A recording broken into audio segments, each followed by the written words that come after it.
Welcome to Starbound. My name is General G, and it is my honor to be your narrator today.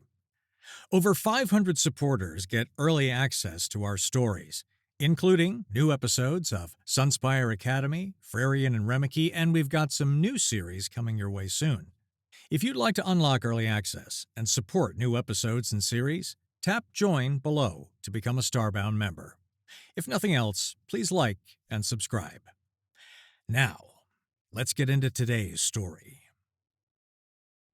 Mr. Lotterax's day was going spectacularly well.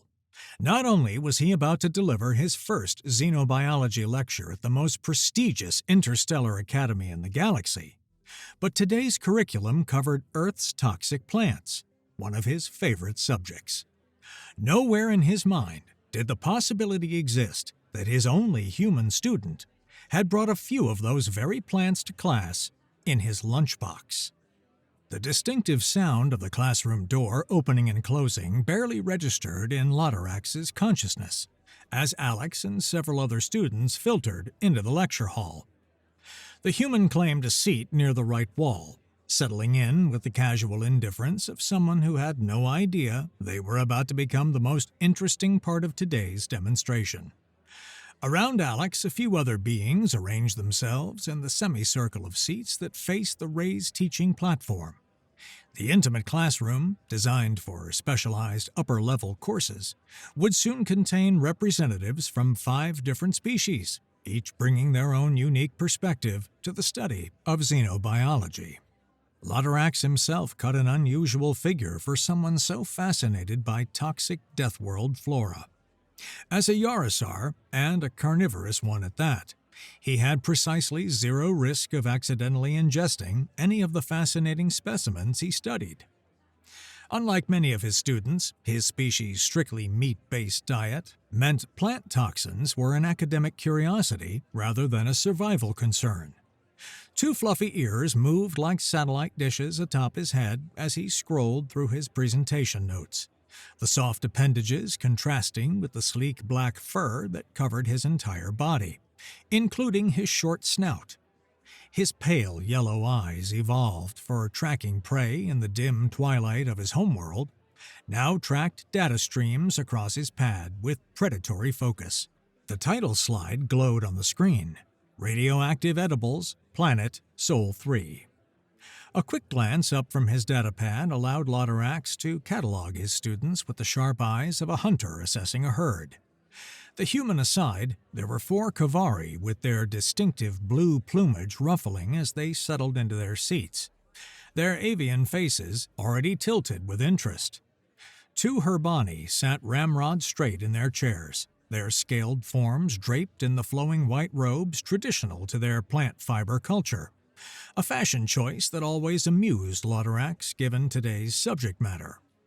The remaining seats held an assortment of bipedal species: 5 diminutive Gorlaks, whose green skin seemed to shimmer under the classroom's full-spectrum lighting, and a pair of Brizzix, whose spiraling horns had grown so elaborate they had to angle their heads carefully to avoid knocking into each other.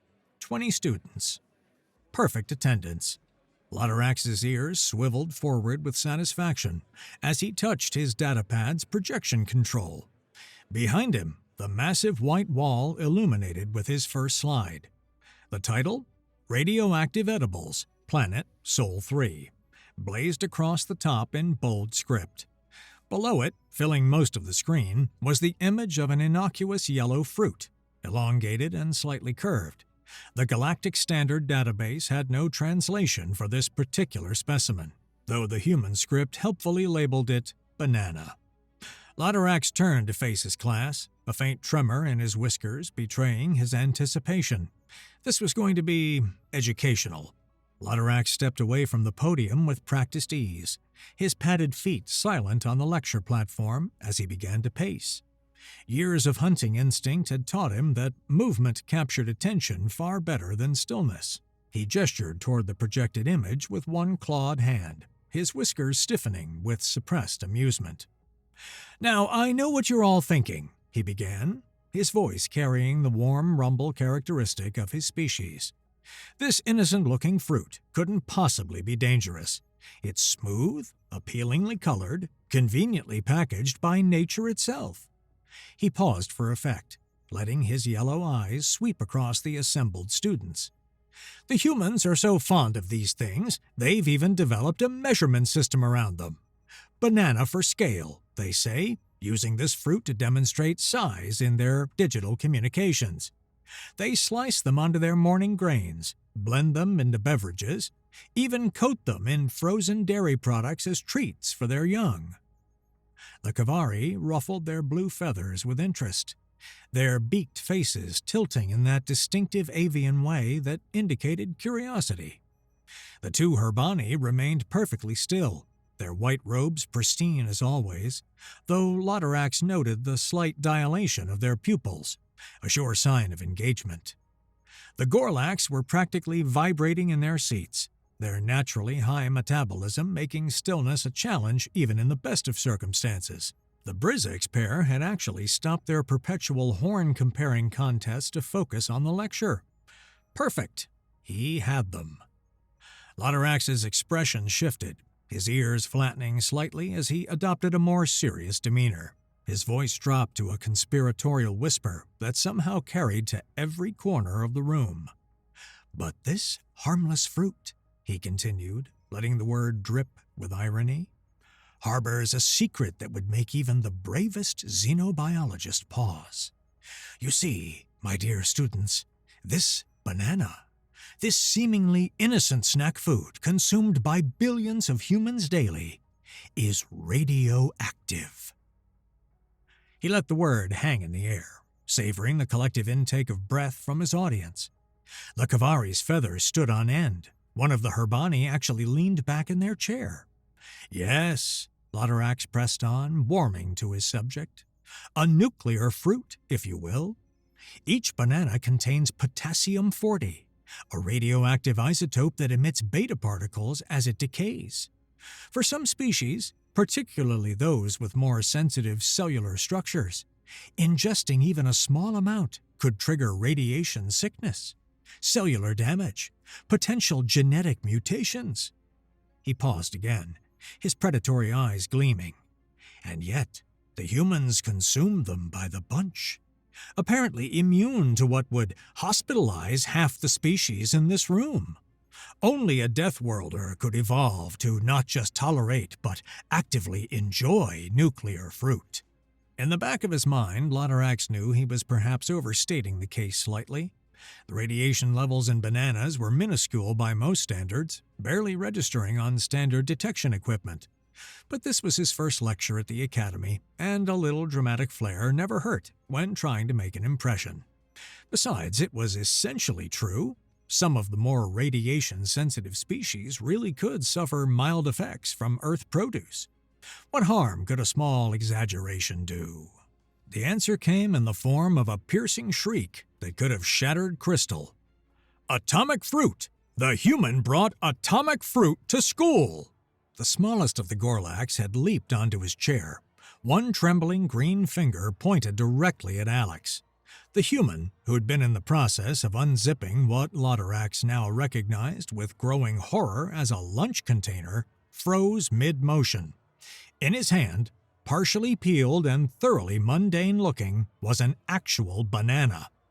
The classroom erupted. "Nuclear contamination!" squeaked another Gorlak, scrambling backwards so quickly they tumbled over their own chair.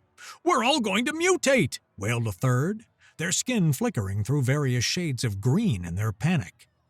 The remaining two Gorlaks didn't even bother with words, simply bolting for the door while frantically manipulating their communication devices.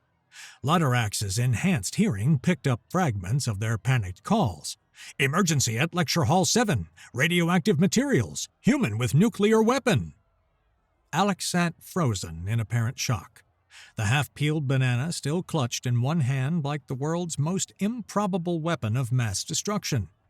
The human's eyes, those disturbing front-facing predator eyes that his species somehow found endearing, darted around the room in growing bewilderment. "Wait!" Alex said, his voice barely audible over the chaos. "It's just a banana!" But his protests were drowned out by the rest of the class's reaction. The two Herbani had risen from their seats with surprising grace for beings in such flowing robes, backing toward the far wall while maintaining what they clearly hoped was a safe distance. "Jorvax!" one hissed to the other, their scales shifting to a paler shade. "The professor said it could cause cellular damage." "To us specifically," Jorvax replied, their voice tight with controlled fear. "Our photosynthetic cells are particularly vulnerable to radiation. We should evacuate immediately." The Kavari were huddled together, their blue feathers so ruffled they looked like they'd been through a windstorm. Their rapid-fire chirping was almost too fast for Latarax's translator to process, but he caught enough. Radiation exposure protocols, molt contamination, medical wing immediately. Even the two Brizzicks, normally too focused on their social hierarchy to notice much else, had backed away from Alex. Their impressive horns knocked against each other as they tried to maintain distance while still facing the perceived threat. "This is worse than the time someone brought a Rigelian glowworm to biology," one muttered. "At least glowworms don't emit beta particles," the other replied, eyeing the banana as if it might explode at any moment. Alex's pleading gaze found Latarax, and the professor felt his stomach drop. The human's expression was a mixture of confusion, embarrassment, and a growing realization that something had gone very, very wrong. Latarax's ears flattened against his skull as guilt washed over him. This was his fault. His dramatic presentation, his harmless exaggeration, had created this situation.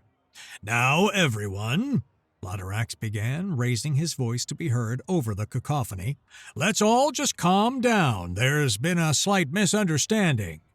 But it was far too late. The classroom doors burst open with enough force to make everyone, except Alex, who merely flinched, jump. 4 Lotharians in full hazmat gear stormed in, their reptilian forms made even more imposing by the white protective suits that covered them from snout to tail. The lead figure carried what looked like a military-grade radiation detector, its screen glowing ominously as it began to emit rapid clicking sounds. "Nobody move!" the lead Lotharian barked, his voice muffled but still commanding through his suit speaker. "We have reports of unauthorized nuclear materials in the classroom." The detector's clicking intensified as he swept it toward Alex, who sat still, holding his increasingly brown banana with an expression of utter bewilderment. The Lotharian's eyes, vaguely visible through his protective visor, widened.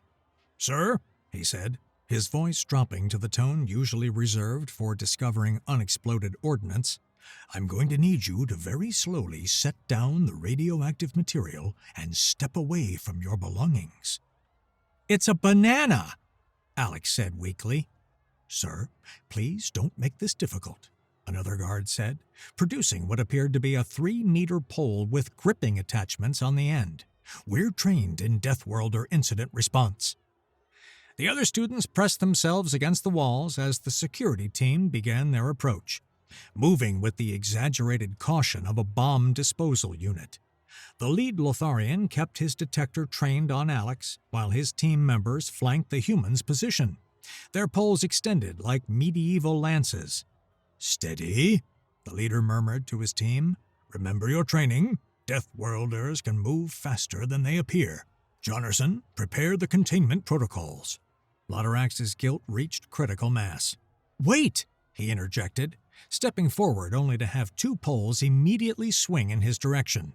"This is all a misunderstanding. I was simply being dramatic in my lecture." "Professor Latarax," the lead guard interrupted, not taking his eyes off Alex. "Our instruments are reading definitive radiation signatures from that." He gestured with his chin toward the banana. "Object.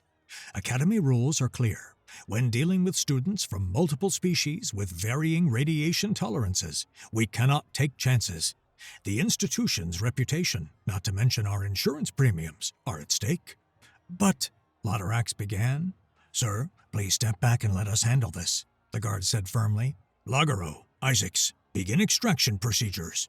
The 2 guards he'd named advanced on Alex with their poles extended, prodding at him like he was some sort of dangerous specimen that needed to be herded. "Up," one commanded. "Slowly, no sudden movements." Alex rose from his chair with the careful movements of someone who had realized that rational argument was not going to solve this situation. The banana dangled forlornly from his hand. "Bring all your belongings," the lead guard ordered. "Everything. We need to catalog and contain any additional radioactive materials." "They're just bananas!" Alex tried one more time, his voice carrying a note of desperation. "I brought them for lunch. They were on sale." "The corridor," the guard said, unmoved. "Now, and don't forget the peel." Lotterax followed the bizarre procession out of his classroom, his tail dragging with shame. The hallway had transformed into something from an emergency response drill. Another full team of Lotharian security had arrived, these ones busily assembling what appeared to be a large glass containment unit. At the center of the chaos stood Dean Vorthak himself, his transparent body providing an inadvertent window into his internal panic. The crystalline administrator's usually serene internal organs were anything but calm.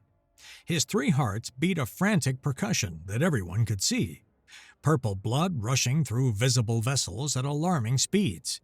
His primary brain, suspended in the center of his transparent skull, shone with agitated bioluminescence, while his secondary neural clusters flickered like distressed fireflies.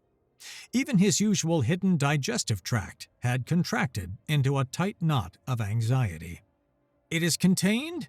the dean asked, his melodious voice pitched high with stress. "Have we evacuated the adjoining classrooms? Has someone contacted the human embassy? Oh, by the 7 suns, if this gets into the media—" "Sir," the security chief said, approaching with a tablet in hand, "we need to conduct a full assessment. The human claims to have multiple units of the radioactive fruit." He turned to Alex, who stood in the center of what was rapidly becoming a very official-looking security cordon. "How many bananas did you bring today?" Alex's shoulders slumped. 3. I brought 3 bananas because they're healthy and cheap, and I'm a student on a budget." The security chief's eyes widened behind his visor. 3? You brought 3 nuclear— He caught himself, professionalism reasserting itself. "We need to see everything in your lunch container. Slowly." "Maybe we should just bury the whole thing," suggested another guard. "Standard radioactive waste protocols. We can probably save the human if we get him to medical quickly enough." "For the love of— They're not that radioactive!" Alex burst out, his patience finally fraying. "Humans eat billions of these things! They're fruit! They have vitamins!" The security chief remained unmoved. "Sir, I understand this may be normal on your world, but we have 23 different species attending this academy. What's safe for a Death Worlder could be lethal to others." From the doorway of the classroom, Lotterax could see the Gorlax peeking out, their green faces showing the first hints of guilt as they watched the scene they'd precipitated. The professor's ears flattened further. This had spiraled so far out of control he wasn't sure how to even begin fixing it. Stepping forward carefully, hands visible and movements slow to avoid startling the already tense security team, Lotterax approached the transparent containment unit they seemed intent on stuffing his student into. "Chief Corvanch," he said, mustering every ounce of professional authority he possessed. "As the xenobiology expert here, I can assure you that while bananas do contain trace amounts of potassium-40, the levels are so minimal as to pose no real threat to any student here. The human is correct. This is a massive overreaction to what is essentially a healthy snack food for his species." Alex nodded vigorously from within his circle of poles. "Yes, thank you. They're good for you. Potassium, fiber, they prevent cramps." The security chief's detector continued its ominous clicking. "Professor, I appreciate your input, but my instruments don't lie. There are radioactive signatures coming from this student's possessions. Rules are rules, and they exist for a reason." "But the levels," Lotterax began, "are irrelevant," the chief cut him off. "Any unauthorized radioactive material in an academic setting requires full containment and assessment procedures." He paused, seeming to consider. "However, given that the subject appears stable and the professor has vouched for the relative safety, perhaps we could reach a compromise." The dean's internal organs performed what could only be described as a full-body flutter of hope. A compromise? Yes, excellent. What sort of compromise? The security chief straightened, his professional bearing reasserting itself. The human agrees to display the full contents of his lunch container for cataloging and assessment. We document everything, ensure there are no additional radioactive materials, and then make a determination based on the full evidence. That's all I wanted to do in the first place, Alex muttered, but nodded his agreement. The Gorlaks had crept closer, their earlier panic replaced by visible guilt as they watched their human classmate being treated like a walking biohazard. The Kavari huddled nearby, feathers still ruffled but curiosity overwhelming their caution. Even the traditionally reserved Herbani had drifted back to observe the proceedings. Lodorax's tail tensed with residual anxiety as he watched the security team reposition themselves around Alex. Their poles still extended, but with slightly less aggressive intent. The professor couldn't shake the feeling that this compromise was merely the eye of the storm, especially given the human propensity for packing the most unusual items in their meals. With the exaggerated care of someone defusing a bomb, Alex slowly opened his lunch container. The assembled crowd, security, students, and one increasingly mortified professor, leaned forward despite themselves. Inside, nestled in what appeared to be a standard human food storage compartment, lay 2 more bananas, their yellow peels pristine and thoroughly non-threatening to anyone who hadn't just witnessed the previous 15 minutes of chaos. The lead security guard's detector swept over them, clicking steadily. 2 additional units of radioactive fruit confirmed, he announced, as if discovering hidden munitions. Anything else in there we should know about? Alex reached into the container and withdrew a spherical object, its skin a deep crimson that caught the corridor's harsh lighting. Just an apple, he said, holding it up with the weary resignation of someone who'd already accepted that nothing would go smoothly today. The detector's clicking changed pitch, shifting from its steady radioactive signature to something altogether more alarming. "Sir," one of the guards said, voice tight with renewed alarm, "I'm reading chemical signatures. Analyzing now." His visor display flickered with data streams, casting pale red shadows across his reptilian features. The guard's scaled hands trembled slightly as he manipulated the controls. "Chief, we've got cryogenic glycosides. The seeds contain compounds that metabolize into hydrogen cyanide. Repeat, actual hydrogen cyanide precursors detected." The reaction was instantaneous. "Cyanide!" shrieked one of the Gorlaks, their green skin immediately shifting to a sickly yellow. "The human brought poison to school?" Dean Vorthak's transparent body showcased a spectacular display of physiological panic. His 3 hearts began beating in entirely different rhythms, creating a chaotic purple light show within his chest cavity. His primary brain actually seemed to dim for a moment before flaring back to life with alarmed phosphorescence. Even his typically hidden spleen made a brief quivering appearance. "This is almost worse than the bananas," wailed a Kavari, feathers molting in distress. "At least radiation takes time. Cyanide is immediate death." The Herbani clutched each other, their scales shifting through a kaleidoscope of alarmed colors. "First, nuclear fruit, now chemical weapons. What kind of monsters eat pure poison for sustenance?" Lodorax felt his professional instincts override his guilt. "Now wait just a moment," he interjected, stepping forward with his hands raised. "The cyanide is only in the seeds, and only if they're crushed. The flesh of the apple is perfectly—" "Professor?" the security chief interrupted. "Are you telling me this fruit contains actual cyanide? The same compound used in numerous historical assassination attempts across the galaxy?" "Well, yes, but—" "And the human brought it into a classroom full of vulnerable students?" "The seeds would have to be chewed," Lodorax protested, his tail lashing with frustration. "No one accidentally consumes apple seeds, and even if they did, the concentration is so low that—" "Low for a Death Worlder, perhaps," the chief countered. "But what about our more delicate students? What if someone had borrowed a bite? What if the seeds had somehow been compromised?" "No one shares food at the academy," Lodorax argued, grasping at any reasonable argument. "It's literally the first thing in the student handbook. No food sharing between species due to potential allergens and toxins. Every student signs an acknowledgement. It's been standard policy for 2 centuries. The security chief paused, considering this. Around them, the crowd of onlookers had grown. Several faculty members had emerged from nearby classrooms, drawn by the commotion. Lotterax spotted Professor Zepp Hicks from Advanced Mathematics. All 6 of her eye stalks extended in fascination. And Dr. Kraum from the medical wing, who was frantically taking notes on his datapad. "This is a valid point," the chief admitted reluctantly.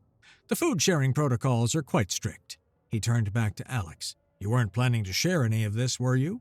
"No," Alex said emphatically. "I just wanted to eat my lunch, alone, like every other day."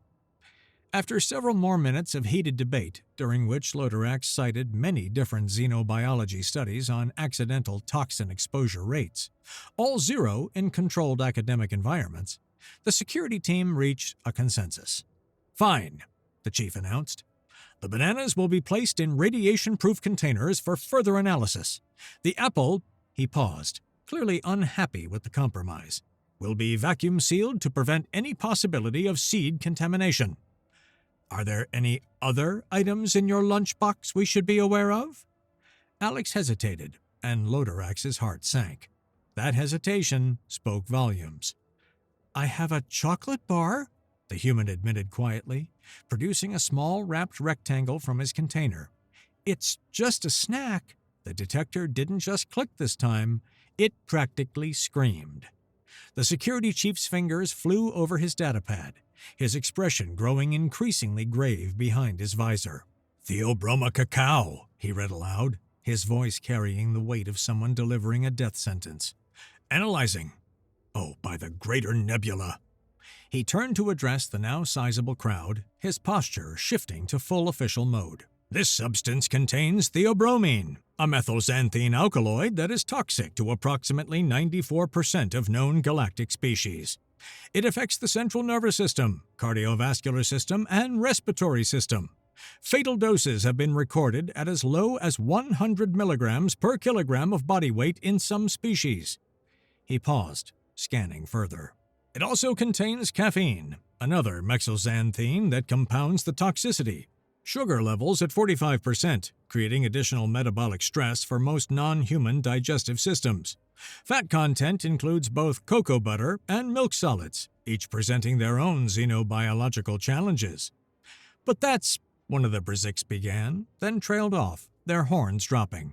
"That's chocolate, the forbidden human brown bars." A collective gasp rippled through the assembled crowd. Even the faculty members who had maintained professional composure throughout the banana and apple revelations took involuntary steps backward. The chief nodded grimly. "Correct. Unlike the previous items which pose theoretical risks, chocolate is a controlled substance on several worlds. It's been responsible for numerous fatalities among those who couldn't resist trying the ultimate forbidden treat." "I know about this," Professor Zeppix chittered from the crowd, her eye stalks weaving in distress. "My cousin's mate tried a single square at a diplomatic function, spent 3 weeks in intensive care, said it was the most delicious thing they'd ever tasted, even as their respiratory system shut down." Lotterax tried one more time. "But again, if no one is sharing food—" "Professor," the chief said, his tone suggesting his patience had finally run out. "Chocolate is different. It's not just toxic, it's legendarily tempting. There are documented cases of individuals from 12 different species knowingly consuming it despite being fully aware of its lethality. The combination of sugar, fat, and psychoactive compounds creates what xenopsychologists call the ultimate gustatory temptation. Even Earth's domestic companions, their dogs and cats, can't handle it, and they evolved alongside humans." "The forbidden brown bars of Earth," whispered a Gorlak in an awed tone. "My grandfather told stories. Some said smugglers would pay a year's wages for a single brick. There's an entire underground market," another guard added. "Chocolate speakeasies where desperate souls risk everything for just a taste. The humans are the only known species that can consume it without any medical consequences. Them and, inexplicably, the Farduvian slime molds, though no one knows why." Alex looked down at his innocent-looking candy bar with new eyes. I just bought it from a vending machine. It was on sale, 2 for 1. 2 for 1? the dean repeated faintly, his internal organs performing what could only be described as a synchronized cringe. Casual commerce in what 3 systems classify as a biological weapon. The security chief extended a containment box toward Alex. Sir, I'm going to need you to place the chocolate in here. Carefully. We'll need to dispose of it according to hazardous material protocols. Alex's shoulders slumped in defeat. One by one, his lunch items were sealed away. Bananas in radiation-proof containers, apple vacuum-sealed like a museum specimen, and his chocolate bar locked in a box marked with more warning symbols than most laboratories used for their most dangerous experiments. Don't worry, Dean Vorthak said, clearly trying to salvage something from this disaster. The cafeteria can provide you with species-appropriate nutrition. We have a lovely selection of processed protein cubes and filtered water. Great, Alex muttered, looking at his confiscated lunch with undisguised disappointment. Protein cubes. My favorite. As the crowd began to disperse, Lodorax caught sight of several students already manipulating their communication devices. By tomorrow, this incident would be all over the Academy's social networks. By the end of the week, it would probably reach the parents. His first lecture, and he'd caused an interspecies incident involving radioactive fruit, chemical weapons, and controlled substances. His tail dragged on the floor as he made his way back to his office, guilt sitting heavy in his stomach.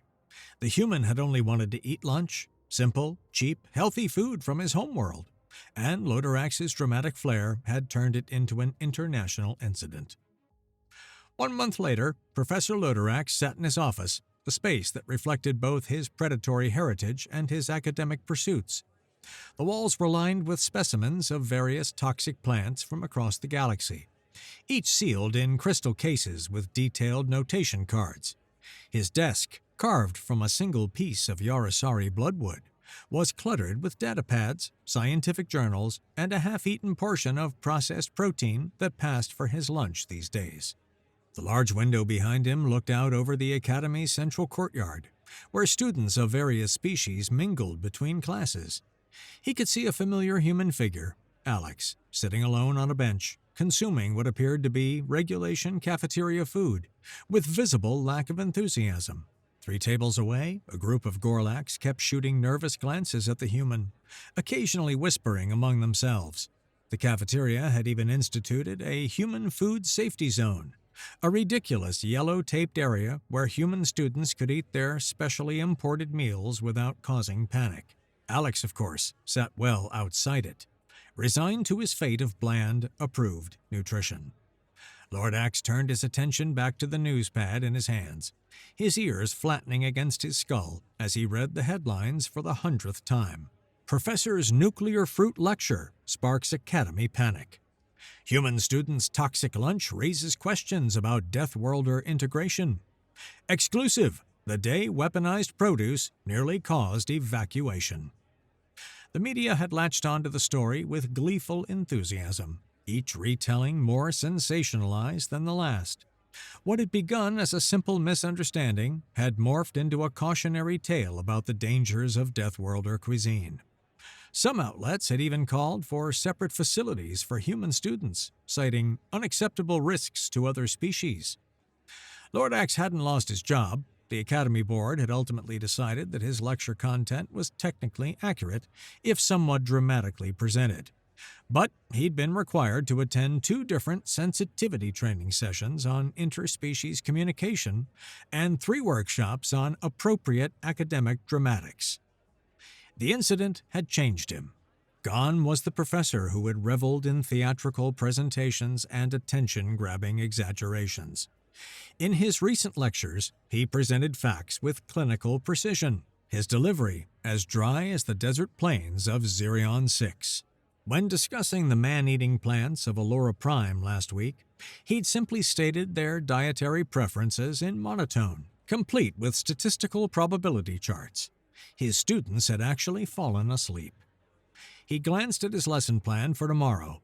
Carnivorous flora of the acid swamps of Peleus III.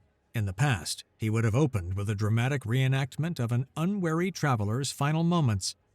Now, his notes consisted entirely of chemical formulas and digestive efficiency ratings.